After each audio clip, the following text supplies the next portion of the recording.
El libro de hoy tiene de todo. Tiene mentiras, uno de los parricidios más horribles de la historia de Francia, fraudes, un doctor que no era doctor, tiene un personaje mitómano, largos procesos judiciales, tiene a un autor francés. Estoy hablando de El adversario de Emmanuel Carrère. El libro de Emmanuel Carrère, El adversario, mezcla diferentes géneros. Por un lado está la parte de hechos reales, un poco periodísticas. Por otro lado está el ensayo, sus reflexiones, y además está toda una recreación literaria. Entonces es un libro bien inclasificable por un lado, pero que aborda hechos que ocurrieron en Francia en 1993. El libro se estructura básicamente sobre la historia de Jean-Claude Roman, un hombre que supuestamente era un médico, un investigador de la OMS, que un día mata a toda su familia, incluidos sus padres, sus hijos, y poco después de este terrible hecho se descubre que su vida había estado construida en base a muchas mentiras. Este crimen que remeció a Francia ocurrió en enero de 1993 y Jean-Claude Roman, que era un tipo muy tranquilo, muy callado, con muy poco brillo, por decirlo de alguna forma, asesina a su esposa, a sus dos hijos. Luego, ese mismo día se va a comer con sus padres, a almorzar con ellos, almuerza con ellos, luego los asesina, mata al perro de los papás, se devuelve a su casa donde están los dos cadáveres de sus hijos y el cadáver de su esposa, ve tele durante un buen rato, luego se toma unas pastillas y le prende fuego a la casa. Para mala suerte de él, los bomberos llegan muy rápido y alcanzan a salvarlo. Y él permanece en coma durante un buen tiempo, pero mientras tanto empieza una investigación sobre qué había ocurrido. Y poco a poco se empieza a descubrir que todo lo que él había dicho que era su identidad era falsa. No existía un Jean-Claude Roman en la OMS, él no había viajado nunca a los lugares que había viajado, su rutina diaria era totalmente fabricada. Y en este sentido, Emmanuel Carrère es muy inteligente a la hora de estructurar el relato porque toma diferentes perspectivas y la primera es la del mejor amigo de este hombre. Y es muy interesante porque genera mucha empatía. Él te plantea que en el fondo, ¿cómo te sentirías si tu mejor amigo, a quien conoces desde la universidad, con quien has jugado con sus hijos, que eres el padrino de sus hijos, que es el padrino de tus hijos, con quien has conversado miles de veces, sale a hacer deporte juntos, resulta que te ha mentido durante toda la vida? Y este personaje lo que plantea de entrada es como esto tiene que ser un error, o sea, quizás alguien mató a los papás, hay una venganza, hay un problema, porque es imposible que esta persona que yo conozco, que le dejé a mi hijo durante tanto tiempo, haya asesinado a toda su familia de un día para otro. Y claro, este personaje de a poco se empieza a dar cuenta de que efectivamente él nunca había trabajado como médico, nunca había hecho los viajes que había dicho que hacía, nunca había invertido el dinero de la forma en que él decía que lo invertía y que todo era una mentira. A partir de este testimonio, Emmanuel Carrère empieza a retroceder en el tiempo y se va a la adolescencia y luego a la juventud de este personaje. Y aquí aparece una descripción que es bastante triste porque en el fondo su problema con la mitomanía aparece desde que él era muy joven y está relacionado, por lo menos eso da a entender, con esta personalidad tan opaca, tan poco interesante, tan apagada, que hace que no logre que las personas se interesen en él. De hecho, los dos personajes femeninos, sus dos amores que menciona el libro, que son su esposa y luego un amante, ninguna de las dos está muy interesada en él cuando lo conocen. Y él se tiene que esforzar mucho por llamar su atención.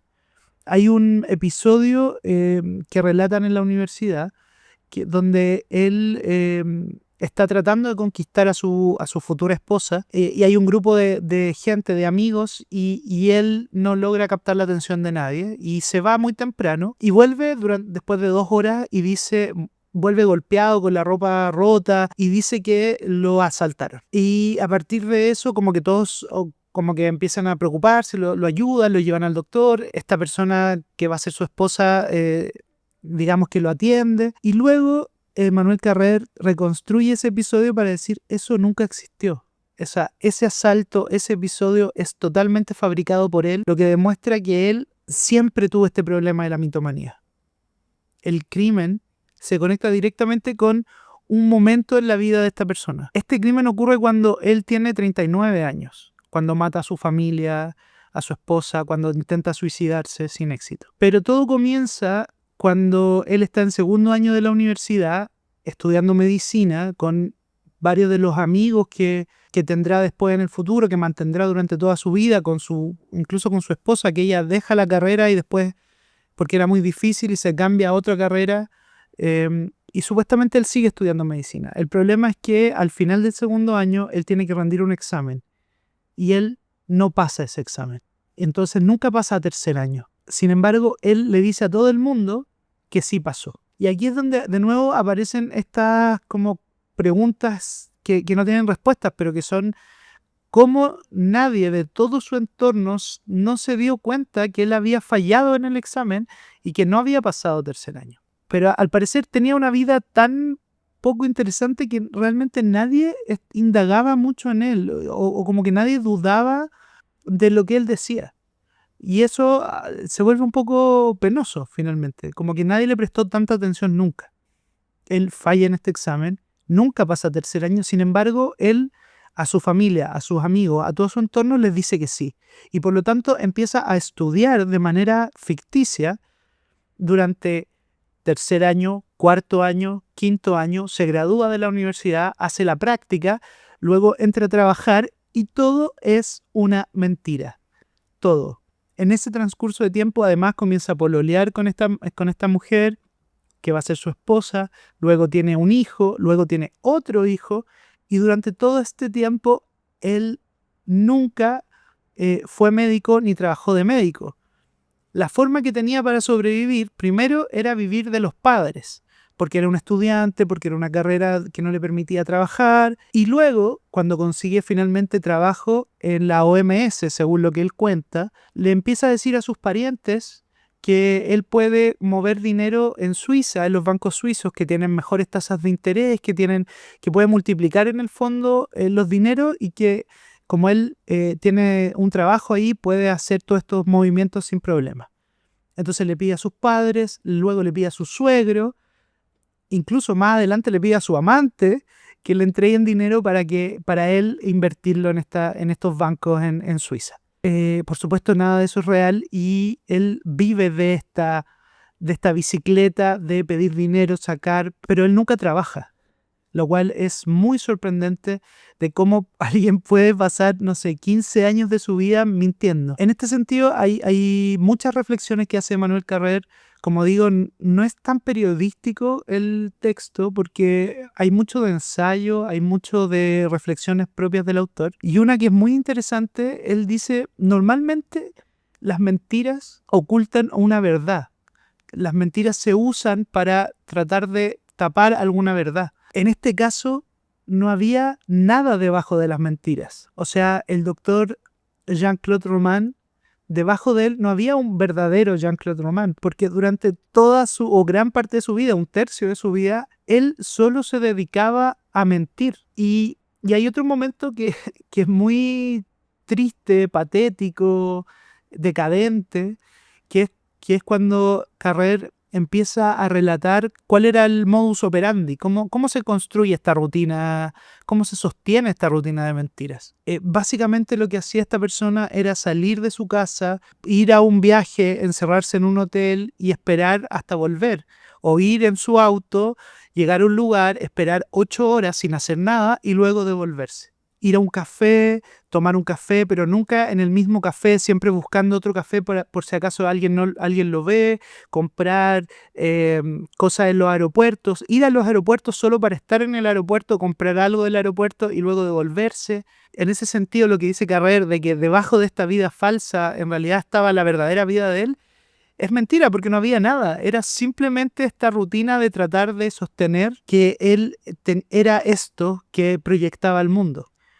Hay un momento en que su suegro comienza a pedirle el dinero de vuelta, el dinero que él le había pasado para que invirtiera. Él va a la casa, conversa con el suegro, supuestamente para coordinar la entrega del dinero, y misteriosamente el suegro tiene un accidente, cae por las escaleras y muere. En el libro, Carrer habla con Jean-Claude y él niega absolutamente haber matado a su suegro.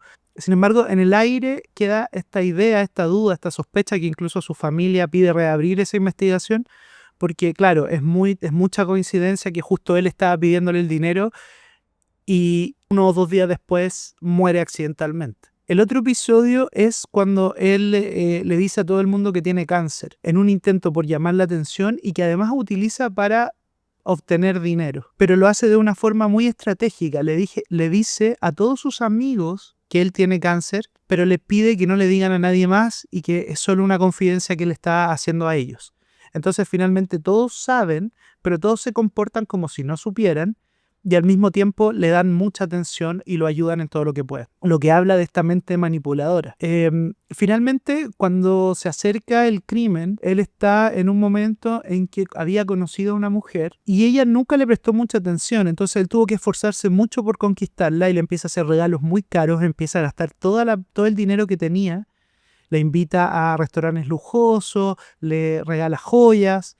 Finalmente ella cae y comienza una relación con él y él aprovecha y le pide dinero, le cuenta esta historia de la inversión y ella le da dinero para invertirlo, pero luego a poco tiempo se arrepiente y le empieza a pedir el dinero de vuelta. Hay un momento que ella narra, o estamos en la perspectiva de ella, porque como digo, Carrer va tomando diferentes perspectivas para contar diferentes episodios, que es cuando en un momento ella siente que él está a punto de atacarla. Ella le está pidiendo el dinero y hay una cosa física, hay un remesón físico y ella siente que él le puede hacer daño y luego él se calman y luego él da vuelta a la situación y le dice, bueno, tú que te volviste violenta, y ella está muy confundida, aunque sabe que es él el que empezó y era él el que estaba tan nervioso que estuvo a punto de golpearla o que le pegó un remesón. Y en paralelo,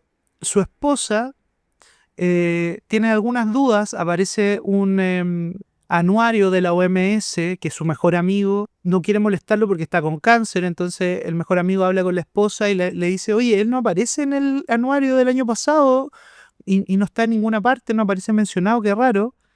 Y eso se junta con otro episodio de una mentira que él le dice a ella sobre una decisión del colegio de los niños. Ella se entera que él le mintió. Y según lo que se cree, porque como en el fondo no hay sobrevivientes, ellos discuten y eso es lo que él gatilla que se sienta entre la espada y la pared. De hecho, cuando el libro toma la perspectiva de él, hay un momento donde él confiesa que él sabía que en algún punto iba a tener que llegar al suicidio, que era la única forma de terminar con esta cadena de mentiras, pero lo que no se sabía es que iba a ser de esta magnitud finalmente, ¿no? Que terminaba matando a los papás, que terminó matando a su esposa, a sus 2 hijos, incluso al perro de los papás. Es una cosa realmente horrorosa. Para cerrar, Carrer cuenta lo que pasó con él en el juicio, cuenta que su personalidad tan compuesta, tan pareciera como sensible, logró aplacar un poco a los jurados, o a confundirlos al menos, pero de todas maneras le dieron cadena perpetua y con la posibilidad de salir 20 años después. En 2018 finalmente se cumplió la condena y al parecer él está libre, no hay muchos datos sobre eso. Y él hace una reflexión porque además este personaje durante su estadía en la cárcel es contactado por un grupo religioso y lo invitan a participar en una actividad que implica que en cada hora del día haya alguien en Francia que esté rezando. Y él se inscribe y empieza a rezar y al final del libro Carrer describe una carta que él manda contando un poco cómo ahora es una persona espiritual y cómo todo lo que él ha vivido y vivió finalmente lo llevó a este momento de encuentro espiritual. Lo cual genera bastantes dudas y en el autor también respecto a si esto o no es una nueva personalidad que él adquiere para seguir como mintiendo. El adversario es un libro bastante corto, que se lee muy rápido, que tiene estas mezclas de géneros. Es un libro que te mete en la piel de los personajes, que además tiene algo interesante, que es que el autor decide mostrar las condiciones de producción. O sea, él explica cómo se contacta, cómo le llega el caso a él primero, luego cómo se contacta con esta persona, cuánto tiempo demora en que le responda, cómo empiezan a tener correspondencia, a intercambiar cartas. Él empieza a contar también su proceso de escritura, de decir, ¿cómo voy a hacer este libro? ¿Qué cosas voy a decir? Y también su fascinación, cuál sería el origen de su fascinación con este personaje. Y ahí el título tiene algo que ver respecto al leitmotiv que él plantea, que tiene que ver con una frase que señala que el diablo muchas veces es el adversario de cada uno y que a veces el adversario se impone. Y en este caso es como toda la oscuridad o todo el mal puede apropiarse de la vida de una persona. Es un libro muy interesante y es muy sorprendente al pensar que es un caso que ocurrió, retrata el fenómeno de la mitomanía, alguien que está acostumbrado a mentir de manera compulsiva. Es muy recomendable, es muy entretenido y es muy, muy, muy sorpresivo. Espero que les haya gustado y pronto volveré con otro libro de no ficción.